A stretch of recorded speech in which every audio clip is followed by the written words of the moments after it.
Life doesn't warn you before it breaks you. It could be the loss of someone you love, a betrayal, failure, or a season of deep emptiness. Whatever it is, it hits without mercy and it leaves you gasping for air, wondering how everything changed so fast. The first thing you need to know, it's okay to break. You're not weak for feeling pain. You're human. Emotional pain is valid. Every tear, every breakdown, every moment of confusion is part of the healing process, not a sign of defeat. To begin healing after life breaks you, acknowledge the pain. Don't numb it or run. Sit with it. Speak it out. Write it down. You cannot heal what you won't admit hurts. Grief is not just about death, it's about any deep loss, hope, trust, security, identity. You're allowed to grieve what didn't work out, who walked away, and the dreams that shattered. Give yourself space and time to grieve without judgment. Don't rush the process. Healing is not linear and neither is grief. Some days you'll feel strong and the next you're on the floor again. That's normal. Create a ritual of release. Write a goodbye letter, cry when you need to, and talk to someone safe. Grief, when expressed, becomes lighter over time. Healing doesn't start with giant leaps. It starts with small movements. Getting out of bed, eating something, taking a shower. These are not minor victories. They are survival acts. Don't measure your healing by how fast you move on. Measure it by your willingness to keep showing up even when it hurts. Small steps are still steps forward. Make a list of tiny actions you can take daily. Just 3 things. Commit to those. Healing after life breaks you is about consistency, not speed. When life breaks you, it cracks your self-image and beliefs. To heal, you must rebuild your inner world. One thought, one belief, one truth at a time. Start questioning the lies pain told you. I'm not enough. No one cares. It'll never get better. Replace them with affirmations rooted in truth and self-compassion. Journal daily. What do I believe about myself right now? What do I need to start believing instead? You heal by changing your inner dialogue. You cannot heal in chaos. You need emotional and physical space that feels safe. That might mean cutting off toxic influences or simply cleaning your room. Identify what feels unsafe in your life. Is it a relationship, a job, a habit? Start removing or minimizing those triggers. Your healing deserves protection. Make your space healing-centered. Light a candle, play peaceful music, read things that uplift. Healing happens faster in peace. Stress and trauma lock your body in survival mode. One of the fastest ways to regulate is through breathing, slow, intentional breaths. Practice breathing exercises. Inhale for 4, hold for 4, exhale for 6. Repeat. It grounds your nervous system and gives your brain space to think clearly. Do this 3 times a day. When you're overwhelmed, breathe. It might not fix everything, but it gives you a moment of clarity, and clarity leads to healing. Silence after being broken can feel unbearable. But in that silence is space to hear what's really inside of you. Instead of filling the silence with distractions, sit in it. Listen. Ask yourself, what am I really feeling? What do I need right now? This is how you learn to care for your soul. Write down what comes up. Don't judge it. Healing happens when you get honest about the ache. One of the biggest blocks to healing is regret. I should have known. I should have left sooner. This mindset keeps you stuck in shame.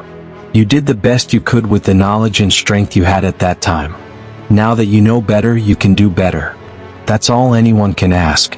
Forgiveness begins when you stop punishing yourself for not seeing what you couldn't have known then. Grace is a healer. Your routine after being broken must change, because you're not the same. Create habits that support your emotional recovery. Start your day with intention. A prayer, a journal entry, or just a glass of water in silence. End your day with reflection. What helped today? What hurt? These routines become anchors in chaos. They remind you that healing isn't just possible, it's happening. Healing doesn't happen in isolation. You need at least one safe person who listens, validates, and supports, without fixing or judging. Reach out. Say, I'm not okay, but I need someone to just be here. Vulnerability is the bridge between pain and healing. If you can't find someone in your circle, seek support groups, therapy, or online communities. You're not alone even if it feels like it. You cannot heal what you're afraid to say. Speak your pain aloud. not for drama but for liberation. The truth loses power over you when it's spoken in a safe place. Even if no one is around, speak to yourself in the mirror. Say, "This hurt me, I'm angry, I feel lost." That level of honesty brings clarity and opens emotional doors. Consider voice journaling or recording your thoughts. Hearing your voice process pain can unlock insight. Truth spoken out loud is a step toward freedom. Forgiveness is not about saying it was okay. It's about choosing not to carry what is too heavy. Bitterness is a cage and you hold the key. Start with this phrase, "I release the grip this pain has on my peace." You're not excusing the harm. You're choosing healing over resentment. Forgive yourself too. You're allowed to grow beyond your worst moments. Healing after life breaks you starts where forgiveness begins. When life breaks you, your beliefs are shaken. But this is also when you're most open to something deeper. Faith, purpose, meaning. You don't need to have all the answers. But you do need a reason to keep going. That reason can be your kids, your faith, your future self, or a simple hope that things can get better. Find one thought that brings you peace. Repeat it daily. Write it on your mirror.